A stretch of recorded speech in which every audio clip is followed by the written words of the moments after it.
Emotions drive outcomes, and that is why vulnerability is at the heart of successfully getting people to take the action you want them to take.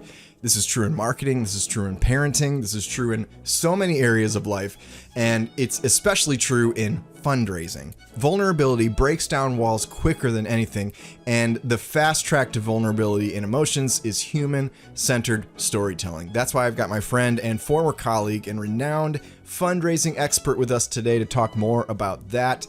Her name is Tammy Zonker. Stay tuned. Hey, welcome to the Higher Ed Storytelling University podcast, a podcast dedicated to helping higher ed marketers tell better stories, create better content, and enroll more students.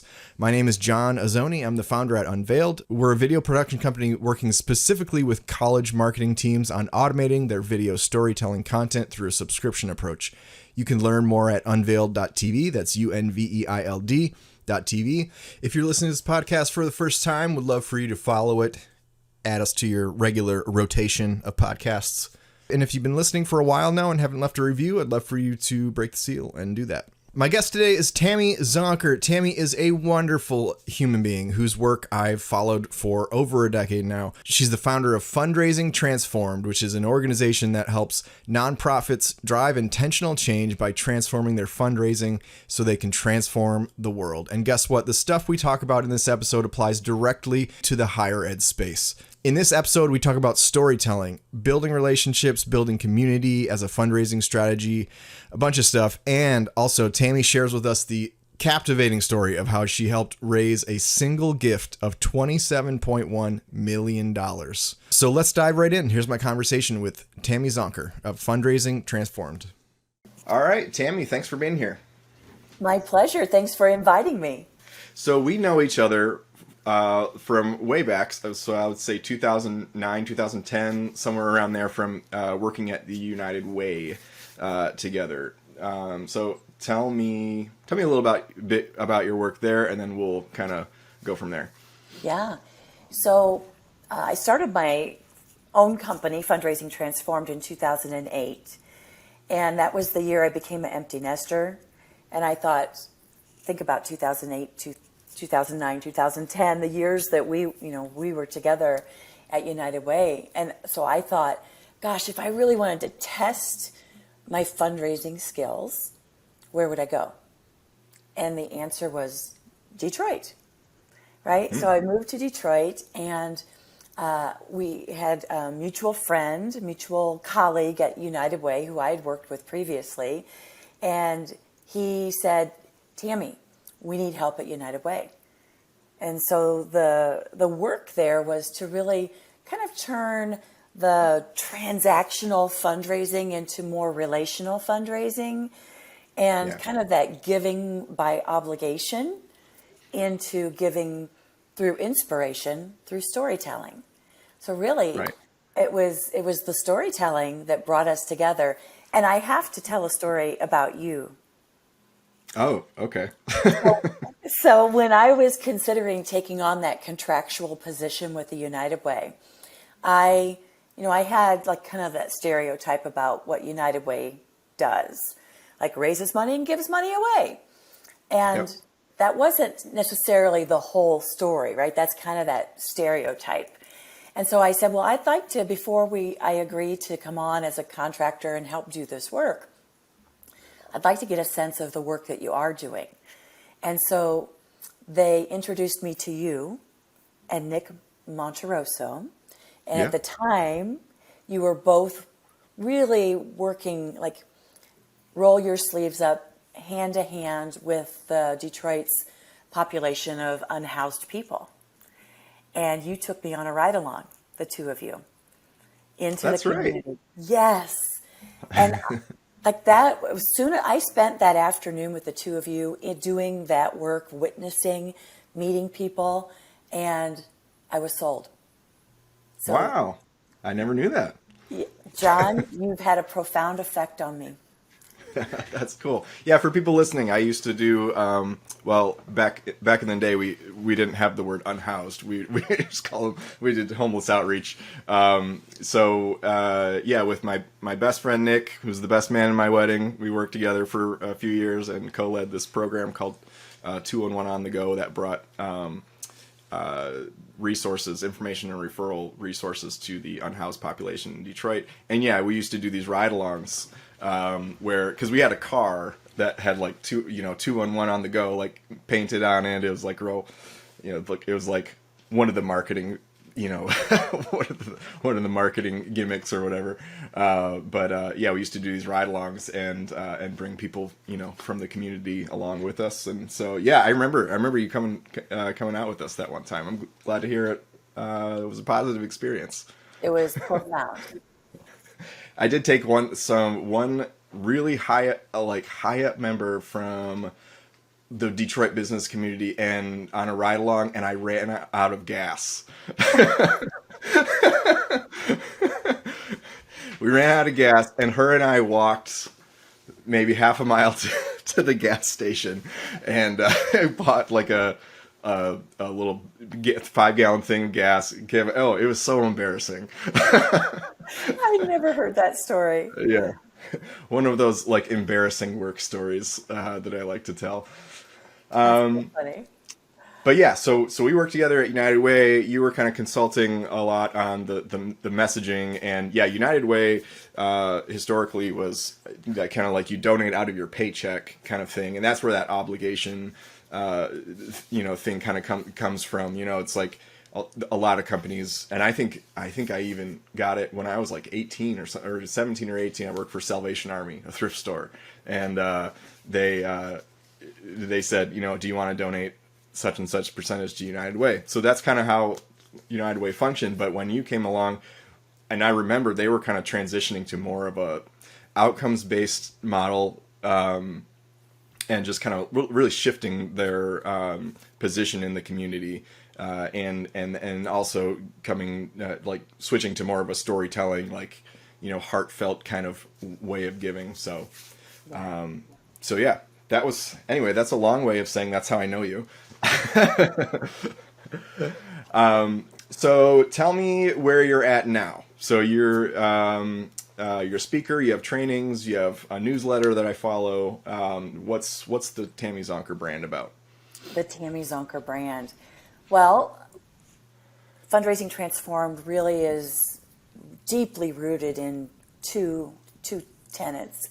And the first one is transformation over change, right?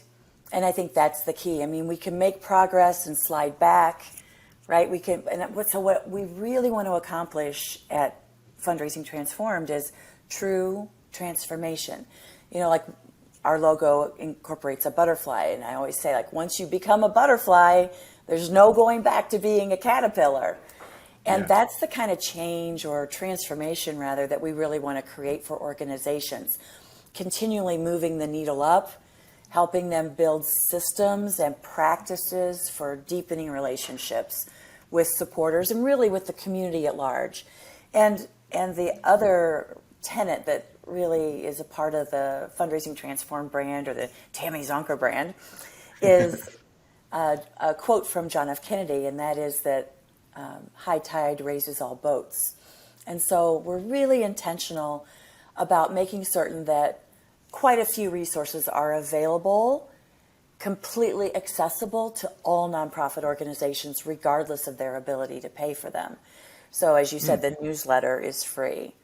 We have a Fundraising Transformer mentor community that is free to be a part of, where members can get access to free trainings every month.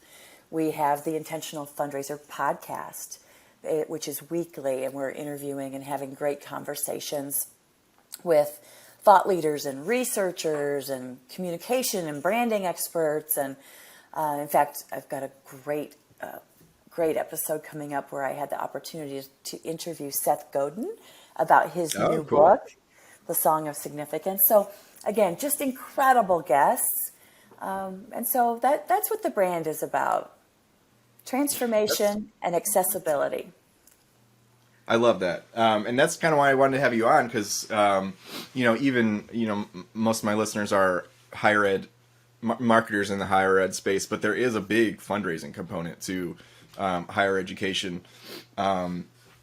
Fundraising from alumni and other community donors and things like that, and really, like, a lot of the things that we talk about on this podcast are kind of overlap with the things that I read in your newsletter, just about those telling meaningful stories and getting out of this transactional type of communication.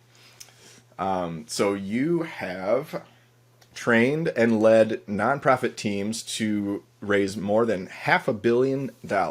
That's pretty cool. That's a lot of money. And That's a lot of life changed. yeah, and including a single gift of $27.1 million. So tell me about the $27.1 million gift. Is there a story there? How did that happen? Yeah, there's a powerful story there, and it took place at the United Way for Southeastern Michigan, where we both worked. We were both part of the, that big, hairy, audacious goal that courageous board, and Michael Brennan, who at the time was the CEO of United Way, they were courageous enough to say, in the face of unemployment being 30% in the city of Detroit at that time, 1 in 5 homes in the city of Detroit being in foreclosure, even the city of Detroit itself being billions of dollars in debt and in bankruptcy. Yeah, like a financial manager had to come in at that time, right? Like an emergency financial manager. Absolutely. And then remember the side story, a whole nother story, about how the debtors were going to seize the art collection at the Detroit Institute of Art and sell it to help pay off the debt. And thank goodness for some incredible foundations like Kresge and others who came in and contributed, saved the art. But yeah, that was an incredible time. And so that board at United Way and Mike Brennan, under his leadership, they set a big, hairy, audacious goal, inspired by Jim Collins in his book, Good to Great, where he introduced us all to the BHAG, as he calls it. And they said, we are going to make Detroit a top city to live and work by 2030. Talk about throwing your hat right over the fence and declaring something. And so the story, we created story tours at United Way, where we totally had boring office syndrome at United Way, because all the work like you did happened out in the field, right, out in the community and with nonprofit partners. But there was, what we did have is that 211 call center, where more than 300,000 people every year called in asking for basic needs support, insurance, food, childcare, the gamut. And so we created this story tour, and we had this practice of engaging top business leaders with a CEO visit. So Mike Brennan in some cases, a volunteer leader. In the case of this $27.1 million gift, it was Jeff Bergeron, who at the time was the head of Ernst & Young in Detroit. And in this case, it was myself. So a fundraiser, the CEO, volunteer leader, right? Perfect trio. And in this case, the volunteer, Jeff, got the appointment to have the CEO visit with Mark Royce, who at the time was the North American president of General Motors. And, there was a predictable agenda. These visits had happened year over year over year. And so this particular visit, we sat down, there were niceties exchanged, and then Mark really cut to the chase. He's like, listen, we've always run a United Way campaign with our employees, and we're going to attempt to do that again, even though we've just laid off 10,000 people. Best effort. We are unable to give a corporate gift this year because, as you know, we're in bankruptcy. Yeah. So is there anything else? I mean, he's so gracious and so warm, but essentially he's a really busy guy turning around this, huge company. And so we said, well, yes, actually, there is something else. We're grateful for your past support, your employee campaigns. Thank you for being willing to run an employee campaign this year, even in the face of extraordinary challenge. But we're not here to talk about fundraising or giving right now. We're here to talk about our vision. We have a vision to make Detroit a top city to live and work by 2030.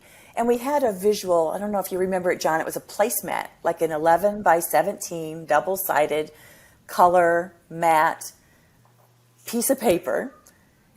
And on one side, it highlighted like, here's the BHAG, and here are the 4 strategies that we're going to pursue, that we are pursuing, that we've piloted in 5 communities to do this turnaround work.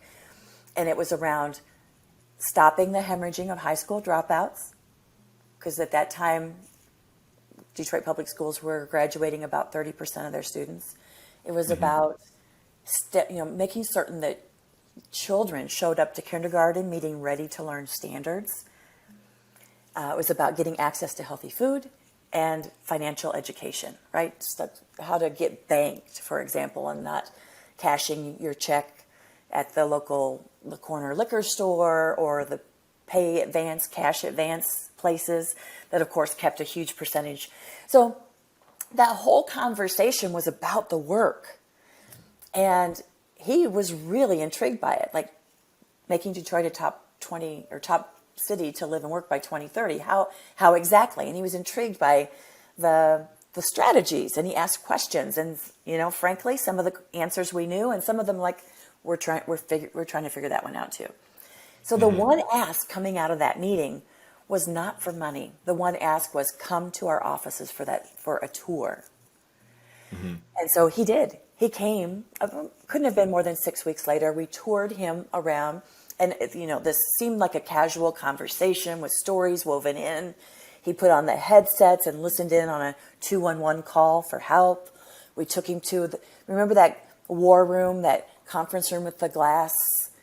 Yeah. There was all glass and all the Post-it notes with how's the work going, and where are we green, on track, where are we yellow, like at risk, and where are we red, like huge fail, must turn around.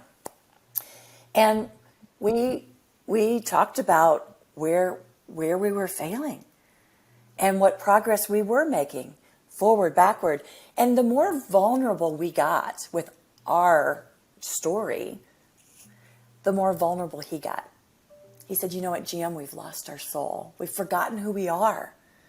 But we're gonna make this up. We're gonna make it up to Detroit, Michigan. We're gonna make it up to the country. And so the one ask coming out of that meeting was not for money. It was come tour one of these schools, because he really got excited about the high school turnaround work. And you may recall we were having success in 5 of the 30, what Secretary of Education at the time, Dr. Arne Duncan, called dropout factories in Detroit, right? 1,200 dropout factories in the U.S., 30 of them were in Detroit. 5 of them, United Way was doing turnaround work that was really exceptional.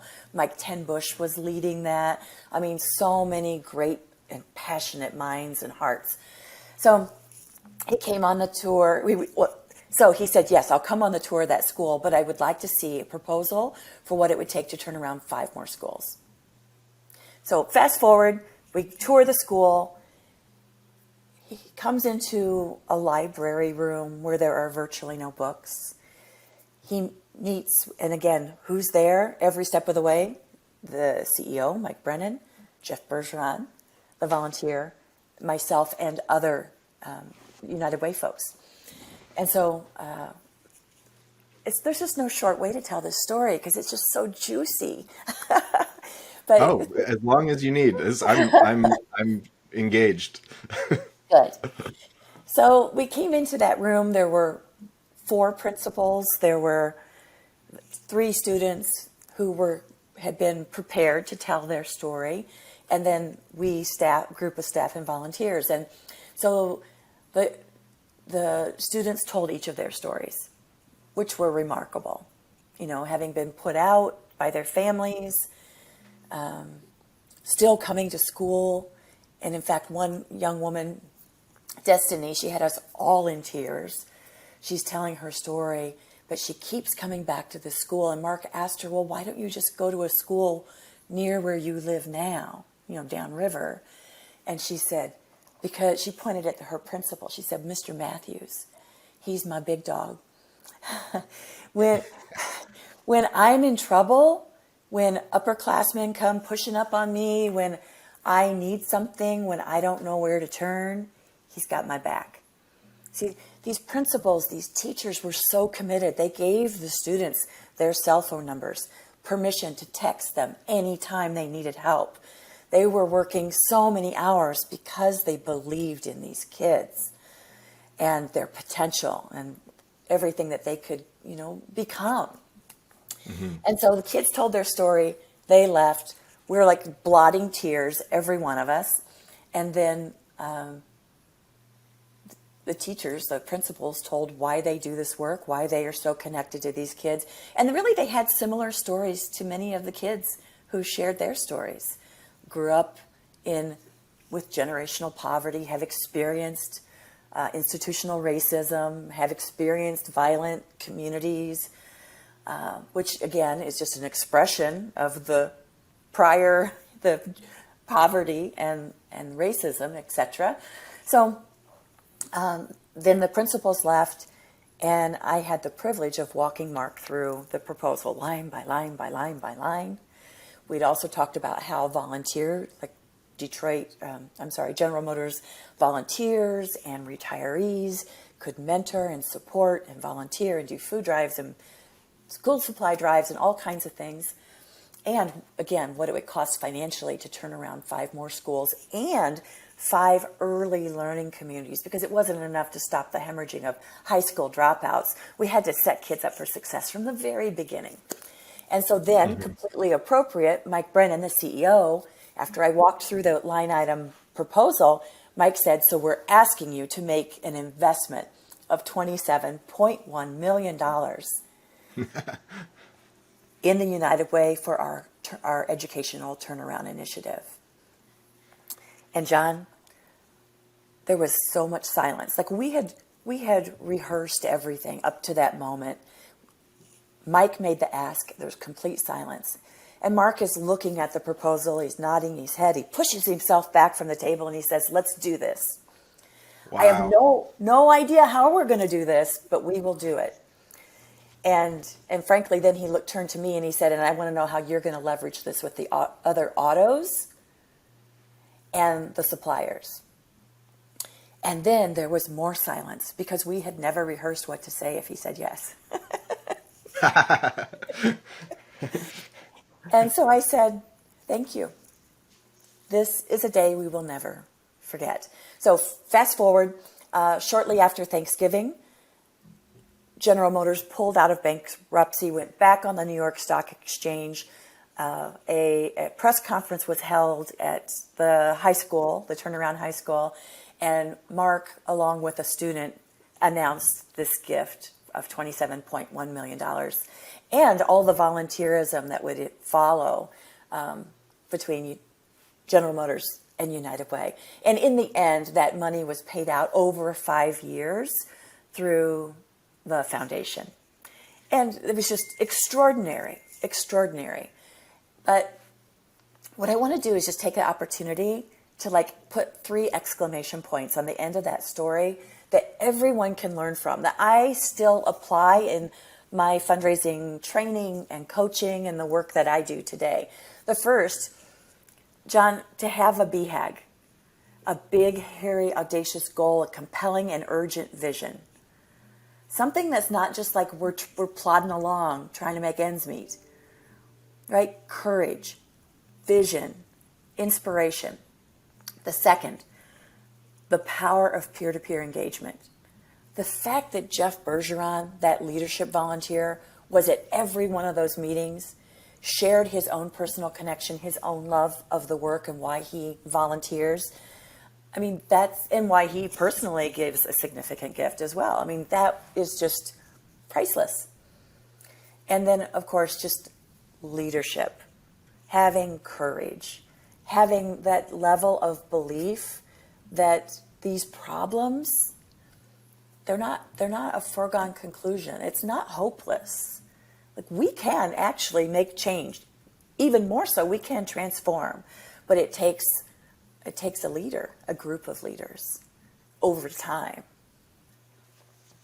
Wow, that's such a good story. I didn't know any of that. Yeah, I love But I that. know all those names. I'm like, Mike Tenbush, haven't heard that name in a long time. I love that guy. Yeah, spectacular leader. Spectacular. Mike Brennan too, obviously. Yeah, and what I love about that is also just the power of vulnerability, because what you didn't do was say, here's what we're doing, here's the more transactional stuff, here's what we want to do, here's how we want to do it, here's how we use the money, because that keeps you in that sort of logical brain space.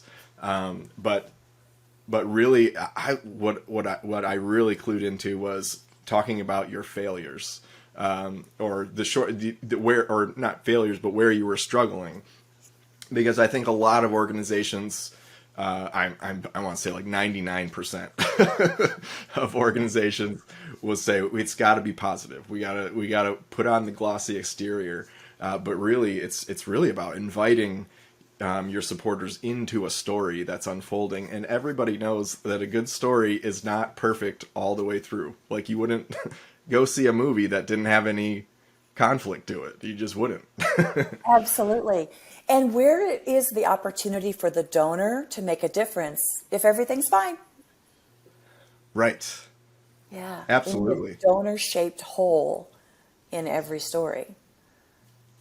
Absolutely. Oh, that's such a good thing to think of. Where is the donor's role if everything's fine? And two, Yeah. I mean, fundraising is so much about relationships. And when we think about the relationships that we have that are the closest to our hearts, there's trust, right? And there is vulnerability. And so if we're not telling what's like the problems we're encountering, the barriers, what are your ideas? And that was part of the appeal to Mark, was like, you're turning around GM, we're trying to turn around education. Your vision, your thinking, and those around you, we need that thinking. And so I just think it's important. If everything's rosy, then I almost don't trust you. Mm-hmm. Like, you're not telling me the whole truth. Right. Yeah. Exactly. And I love that just the power of vulnerability in sharing stories, and how it really was really the power of real authentic stories to shape the emotions of his name is Mark Royce. Mark Royce, yeah, to just shape his emotions to make a decision like that. And I talk a lot in this podcast about real actual storytelling. Like, when we think about stories, or this buzzword of storytelling, we think, well, it's if I dump a bunch of information into a video or into a live presentation, maybe in the video context, set it to an inspirational song, I've done the storytelling thing. And that's not a story. Like, we all know what a story is. If you were to say, I'm at a party with someone, I'm saying, hey, let me tell you this great story. We're a school, and we do this, and this, and our professors are great, and we have small class sizes. Like, you'd be like, that's not. Where's the story? Tell me about a student. Tell me about a professor. Yeah, Yeah. absolutely. I mean, I think that's why your video work is so powerful, is that you work so hard to get to the essence of the real story. Yeah, and I notice a lot. A lot of schools that I work with, there is a hesitancy to really go anywhere else with the messaging except for staying on the school, and really that really is making the school the hero, and the hesitancy to really talk about something completely different that really has nothing to do with marketing your school, but it's really it's that act of sort of priming those emotions, because you're taking them on a journey where they're not being marketed to, so they have they have a reason to stick around and come around and absorb the information that you are going to tell them, because you do need to tell them, here's what we plan to do, or here's why you should care, but you're really kind of just priming those emotions. Yeah, I totally agree. Philanthropy is completely optional. No one has to give their hard-earned money. And so we owe it to them to engage them in a heart-centered way, heart and head, right? So that when they choose to give, they get that the value exchange is, I made a difference. I'm affirming my identity of who I want to be is someone who's caring, compassionate, who is generous. And so without that story and that emotional connection, that identity just really doesn't get affirmed. Quick break here to tell you more about our video storytelling subscriptions. Look, making even one video takes a lot of legwork. There's a lot of steps you got to go through. You got to herd all the cats, and then you get one video out of that. But imagine a world where you'd get 132 videos across the whole year. And pretty much all you had to do was find the stories to tell and pass that on to someone else. Well, that someone else is us, Unveiled. Our aim is to take the friction out of telling great stories through video. Whether you're a big school or a small liberal arts college, you can tell really compelling stories all year round, wherever you are in the world, and fill your content calendar with video content with our approach. We batch shoot a year's worth of content, and then every month drip out to you one new student or alumni story, along with a whole package of additional video content. So you get the full-length story, which is usually 2 to 3 minutes.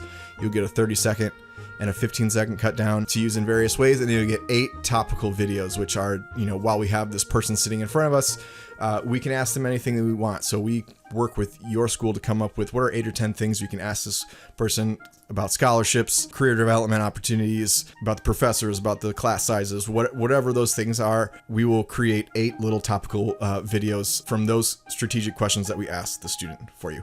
So that's 11 videos per month, 132 videos per year. And on top of that, we'll give you all the footage, all the B-roll and interview footage to use forever. No extra charge. That's all just part of your subscription. And you can make unlimited content from that, in addition to the polished videos that we create for you. So if you are like me and you want to know pricing before you actually get too far into researching something, you can go to pricing.unveiled.tv. Unveiled is Unveiled, and you can download our pricing guide, which has all the information in it that you'll ever need to know. The next step from there is just to book a call with us. So I hope you go do that. And now back to my conversation with Tammy Zonker. What kind of organizations do you typically work with? Is it all it's nonprofits, right? I work with social service organizations, hospitals and hospital foundations. I do work with community colleges and universities. And then of course the whole, like, a broad swipe of social service organizations, everything from animal welfare to, hospice care and behavioral health and mental health. And I've got a wonderful couple land trusts that I'm working with right now. So I've got this great mix. I mean, I just am never short of inspiration in my daily work. Let's put it that way. And so what do organizations most often get wrong? Maybe when you start working with someone and they say, here's what we've been doing up to this point, what makes you go, okay, here's where our work comes in? Yeah. The first thing I think is that too often organizations focus on the money versus people, right? Because my friend Tony Myers, who's a brilliant Canadian consultant, he's doing a lot of work in Eastern Europe right now, which is very cool. He says, if you're really only interested in their money, they know that. If you're interested in them as a person, they know that too. Right? So people too often, they focus on the money versus the people. If you focus on the people, the generosity will come. So I think that's one thing that organizations get wrong a lot. Not because they don't care about people, but because there's so much pressure to hit your fundraising goals. Yes. Right? Like I've literally had CEOs say to me, when I was a chief development officer, like, if we don't hit that number, I want you to be thinking about who on your team will need to be let go. Right. Great. Let me think about that. And it's just a reality. So there's so much pressure. So focus on the money versus people is a big problem. Playing it too safe. Like whether it's what you were saying, like, oh, I don't know, that might be too emotional for us. Or that's not really my voice, the CEO might say, or whomever's putting their signature on whatever that communication is. Or even the donor's always right. Right? I mean, Yeah. whether it's about overhead percentage being the most effective way to measure how great the organization is doing or not, and letting the donor continue thinking that it is, or whether a donor might say something that I like to think unintentionally, unknowingly is reinforcing a stereotype or racist, and not leaning into that conversation and saying, you know, a lot of people have said that to me, and I can see why you might think that, but here's what I've learned, right? Without having the courage to course correct a donor when they are obviously wrong. And there's research out there that says donors want partnerships. They want to learn and grow through their giving and their partnership with nonprofits. So actually correcting them about that thing they think about the people who participate in your programs, or that stereotype about that community or that neighborhood, correcting them, they actually appreciate that. Yet we often don't have the courage to do it. And then the other thing, my third thing, is when organizations focus too much on their history. We were founded in 1929. Oh, I love that one because I think about that often. So here's what I tell my folks. I tell them, people applaud the past, they fund the future. So way better to talk about the need, not the organization's need, but the need for those who are participating, in your case, like the students. I'm working on a capital campaign right now for an organization, and they don't need bricks and mortar. It's actually a comprehensive campaign. They want to pay their professors and their staff what they deserve because they've got a huge turnover. They want to double the number of student scholarships that they're awarding each and every year, and they want to grow their endowment. Right? So those are the needs I'm talking about. It's not that I want to grow the endowment because we want to have an impressive balance sheet. I want to grow the endowment so the investment and the interest income can help us serve more students, award more scholarships, cover more operating costs, etc. Right. And I think especially in higher ed that the idea of the origin story is where when we say, storytelling or we need to tell our story, that's kind of where, and it makes perfect sense, but that's, I think, where people's minds go. What is the story of our school? Well, the only thing to talk about is where we started and, how we've progressed. And that is important at some level. I'm working with a school right now on, they call it their institutional saga. We're going to create this 20-minute documentary on, the history of the school and why it matters and stuff like that. And there's definitely a place for that. But the idea of storytelling applies also to how tell me stories about how your product is impacting somebody. How are they changing the world because of some influence that you've had on them. And I always say too, like, maybe your company sells paper, you know. There's no, well, how are we going to tell a story about a, you know, paper making company? Well, people use paper, you know, for all kinds of things. You know, they create a banner for you know, their dad in the military coming home, you know, for the first time in 2 years. You know, it's like stuff like that where it's like we have to think below some of the layers of the onion to sort of get to where it's about storytelling is about stories, not necessarily just the one story of your organization. I love that. That's so true. Like, what is the impact, the emotional impact? Yeah, powerful. So what would you say are the major tenets of successfully raising funds? You might have talked to, and you might have kind of, this might overlap with what you've already said, but are there a few things that you would you know, stand on your soapbox about? Yes, and I often do. So the first soapbox topic, again, is focus on relationships and shared values and really getting to know donors. And, you know, some of that is one-to-one. Some of it is through surveys because it's one-to-many. Some of it is through small group gatherings. Like, well, however we can have a feedback loop, like getting to know our donors and truly knowing why they care. And then taking that information and personalizing their communication based on it. The second piece is really data-informed strategies.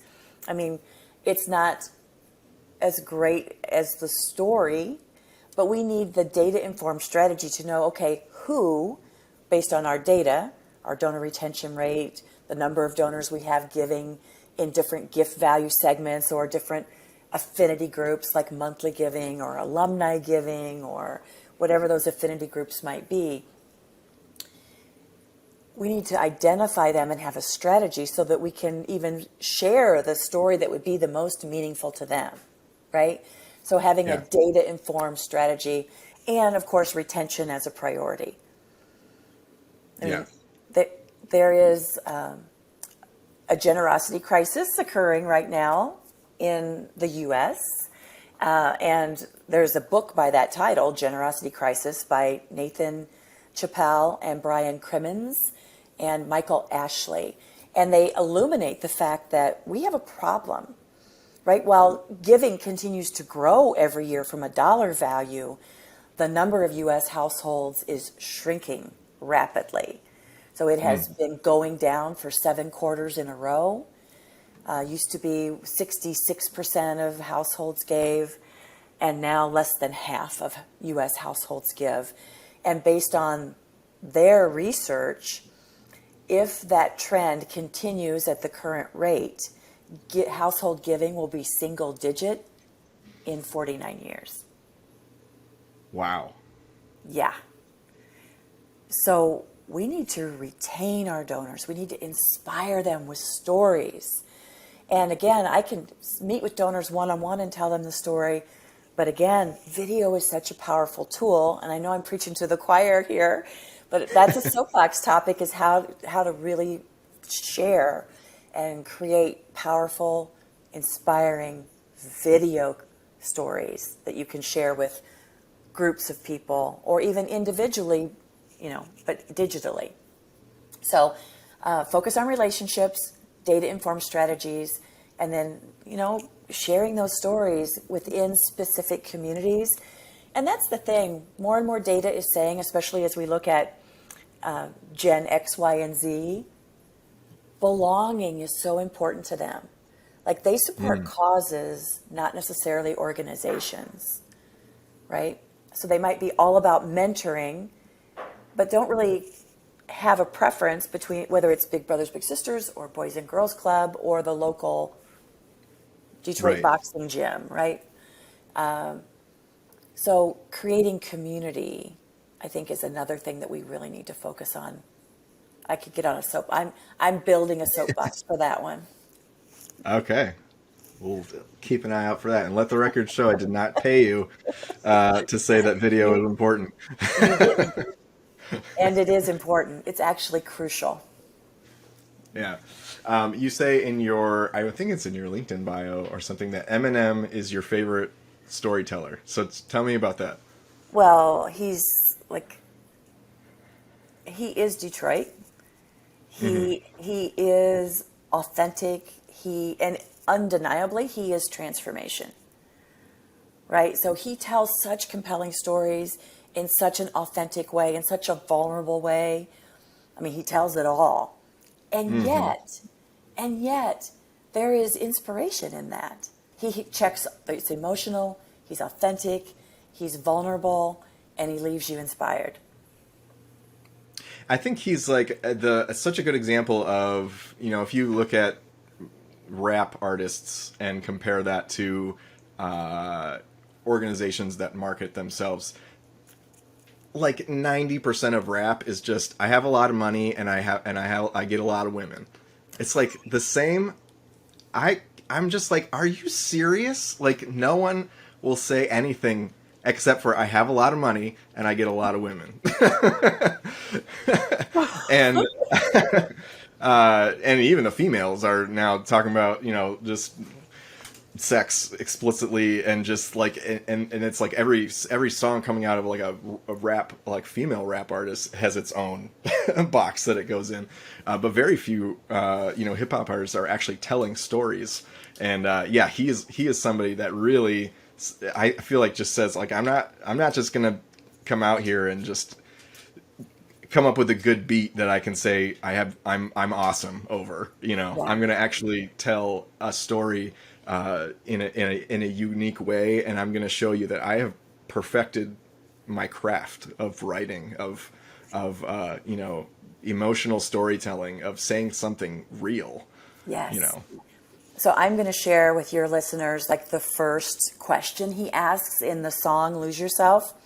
He says, if you had one shot or one opportunity to seize everything you ever wanted in one moment, would you capture it or just let it slip? Like, whoa, Mm-hmm. I'm going to capture it. Absolutely. And isn't that what the nonprofit community is all about? Like, not stepping over people who are marginalized, not stepping over opportunities to serve, to rise that tide, to have all boats rise, to help children and youth and families and seniors, be the amazing people they were born to be. I mean, isn't that what every college and university does? Absolutely. Yeah, I mean, it's for sure. I mean, the colleges and universities, I think, many of which are for-profit entities, but have such an opportunity to make an incredible impact. And some of the stories that I've heard, as in our work with schools and working with students and alumni, are just really, really cool. I mean, it's like you have a school and a set of programs and stuff, but like the people that come through that have such incredible stories, and it's so impactful to hear like how an opportunity that a school has set up has completely changed their life. Yeah, Have you ever met Eminem? I have not. I've I never have, even seen him. He's, you think if you come to Detroit, you're just gonna walk down, this Rochester Road, and you're gonna see Eminem just hanging out. But I've I've looked. never seen him. I've lived here my whole life. I've never once seen him. My wife says he's a great tipper. My wife used to work at TGI Friday. Well, they just call it Fridays now. But she said, I don't know if she was there that night, but she said she always tells me that there was one time where he came in and like picked up some like carry out order and tipped the bartender like $300 or something, Wow. versus like the certain members of the Detroit Pistons would come in all the time, because it was like right by the palace, and would just not just stiff the waitresses all the time. But yeah, I have not seen Eminem. He has a house I think, at least last time I heard, he's got a big house, probably 15 minutes from where I live. I don't know where it is.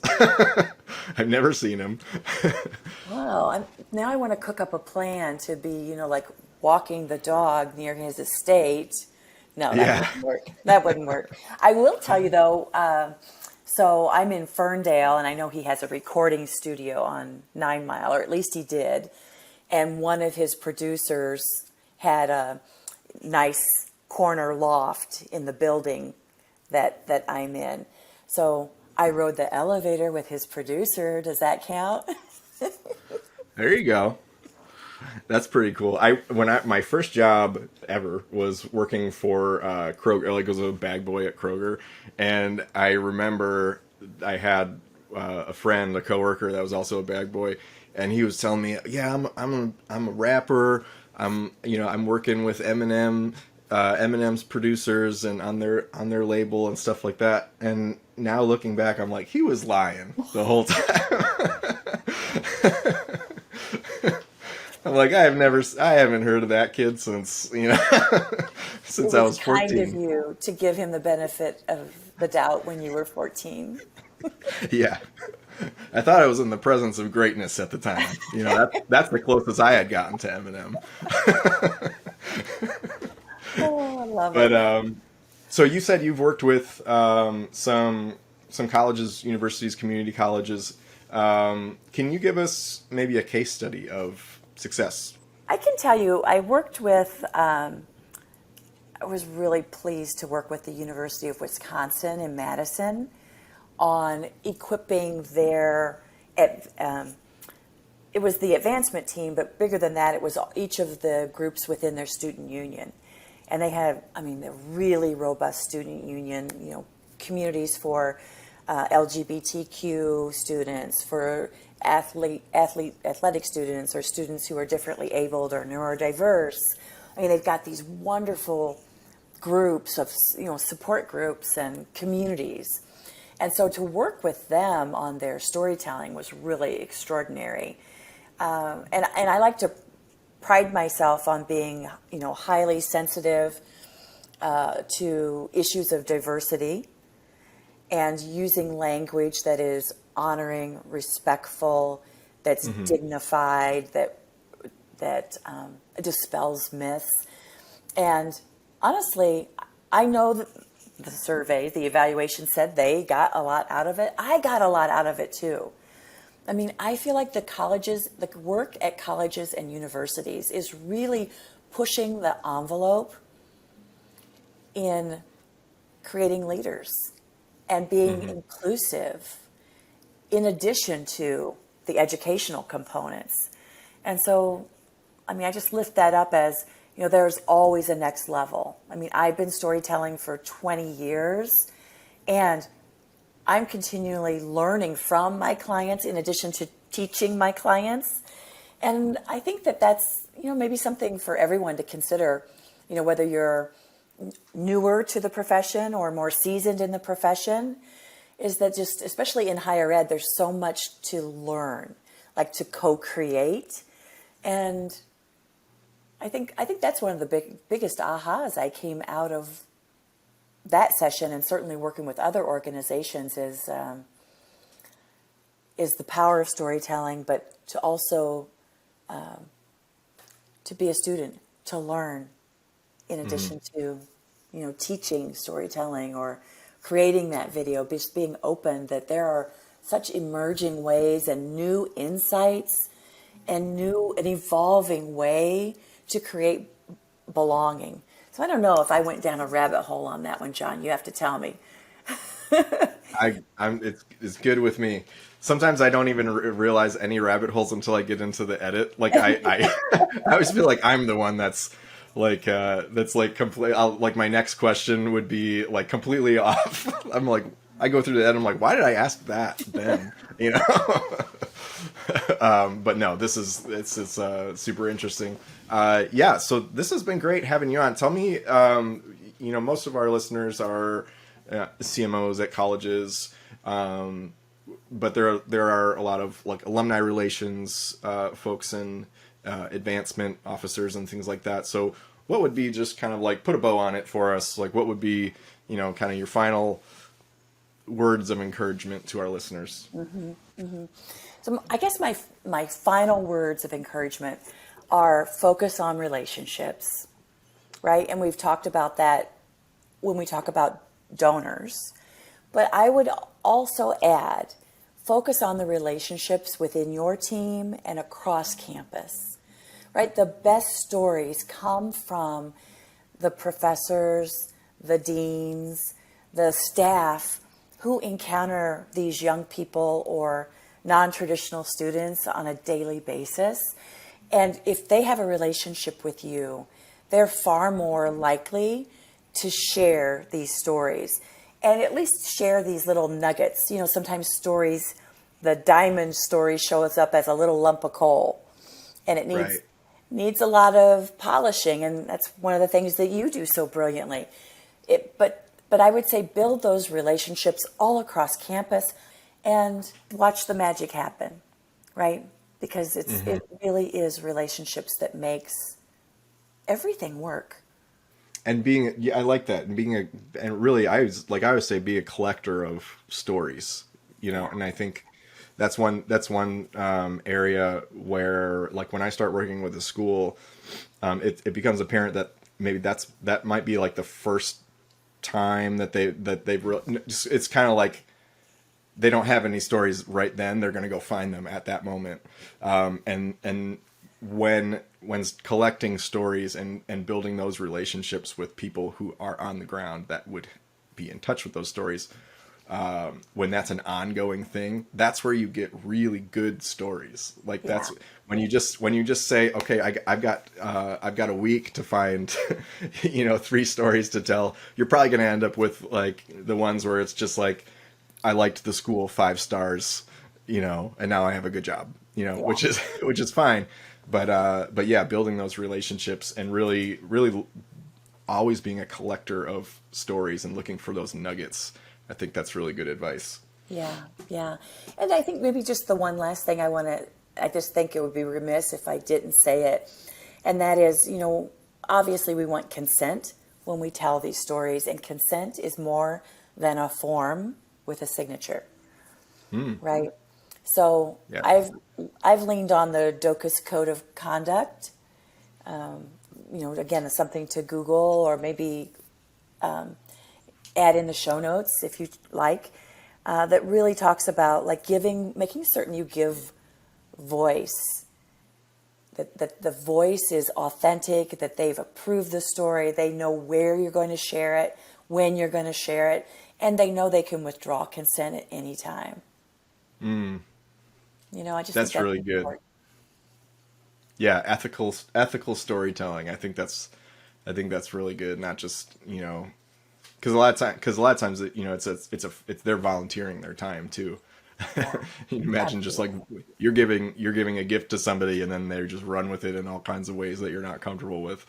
But yeah, I love that. Yeah, there's one thing to get the media release form signed. It's another to be in relationship with that student and say, hey, here's where this is going to go. Are you comfortable with this? Yeah. So where can people find you, Tammy? Well, how can people connect with your organization and keep up with you? Perfect. So thanks for asking the question. So my website is fundraisingtransformed.com. And there you can sign up for the free newsletter. You can sign up to or listen to the Intentional Fundraiser podcast, or really we're on all the places that podcasts are served up, so you can connect with us there. And I'm on LinkedIn, Tammy Zonker, and all across social at Tammy Zonker. So you really, how many Zonkers are there, right? So right. Google Zonker and you're going to find me. Spelled just how you think it's spelled. Yeah, exactly. Zonker. No S. That's the one mistake. People say Zonkers, which I think is maybe Zonkers. Like is that a verb or an adjective? No, I don't know. It's like I learned recently that Christopher Reeve's name is not Christopher Reeves. I didn't know that. I always think Reeves. I always thought it was Christopher Reeves. I did a equestrian documentary a number of years ago, and was talking to someone that knew him, and I said Christopher Reeves, and she's like, it's not Reeves, it's Reeve. Now we know. See, a little bonus tip that we get from this podcast. That one's free. The learning never ends. Well, thank you so much, Tammy. It was so great to have you and so great to catch up too. Yeah, my honor to be here.